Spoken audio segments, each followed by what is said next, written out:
Bonjour à tous. Nous vous proposons une petite vidéo explicative sur le thème du budget.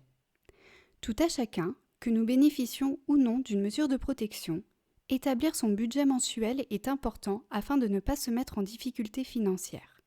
C'est donc quelque chose que nous vous invitons à faire seul ou avec votre curateur si vous en avez un. Mais le budget, c'est quoi ? C'est un outil qui permet de lister ses ressources mensuelles, ce que l'on perçoit sur son compte, et les dépenses mensuelles. Qu'est-ce que l'on dépense chaque mois pour vivre. Cela va vous permettre de prendre conscience de vos possibilités à dépenser et de connaître ses limites pour ne pas se mettre en difficulté. Pour faire votre budget, vous pouvez prendre vos 3 derniers relevés bancaires afin d'y connaître vos dépenses, vos ressources et les calculer. Nous allons prendre un exemple qui ne correspond pas forcément à votre situation. Ce sera à vous d'adapter cette méthode à vos propres ressources et à vos propres dépenses pour créer votre propre budget.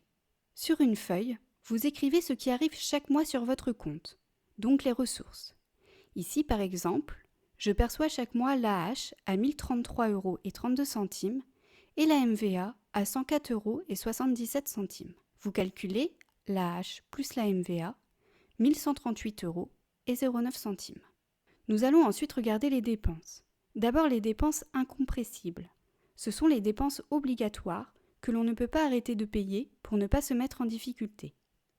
Ici, le loyer à 250 €, l'assurance habitation à 25 €, l'électricité et ou le gaz 150 €, l'eau 30 €, Internet 25 €, téléphone portable 10 € et la mutuelle 45 €. Cela nous fait un total de 535 € par mois. Donc, on a vu que l'on perçoit 1138,09 € moins 535 € de dépenses incompressibles. Il nous reste donc 603,09 €. Cette somme va pouvoir vous servir aux dépenses du quotidien, mais également à faire des économies tout au long de l'année pour vous permettre de faire les soldes, de partir en vacances, de vous faire plaisir à Noël ou à votre anniversaire par exemple. Et même faire des économies pour un projet futur, passer le permis, déménager, etc. Pour reprendre nos 603,09 € restants, voici les postes que nous vous proposons. L'alimentation et ou les loisirs, si vous dépensez 100 € par semaine, cela correspond à environ 450 € par mois. Pour Noël ou vos anniversaires, si vous mettez 25 € de côté tous les mois, vous aurez 300 € à la fin de l'année. Pour les soldes par exemple, si vous mettez par mois 25 € de côté, vous aurez également 300 € à la fin de l'année. Pour les vacances, si vous mettez 50 € par mois de côté, vous aurez 600 € à la fin de l'année. Et pour les économies, si vous mettez la somme de 20 € par mois de côté, vous obtiendrez 240 € à la fin de l'année. En ajoutant toutes ces dépenses, nous arrivons à la somme de 570 € par mois sur les 603,09 € encore disponibles.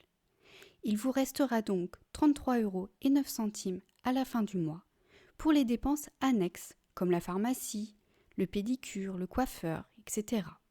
Voici donc une proposition de budget. Attention, ce budget ne correspond pas forcément à votre situation. Il faudra l'adapter à votre façon de vivre et à vos souhaits. Par exemple, si vous ne souhaitez pas dépenser d'argent pour Noël, vous pourrez le dépenser pour autre chose. La clé d'un budget réussi est de savoir s'y tenir. Apprendre à respecter son budget, c'est pouvoir déjà éviter de se mettre en difficulté. C'est aussi une preuve de responsabilité et d'autonomie. Et quelle satisfaction de pouvoir faire ce petit week-end à la montagne pour lequel j'ai économisé pendant plusieurs mois.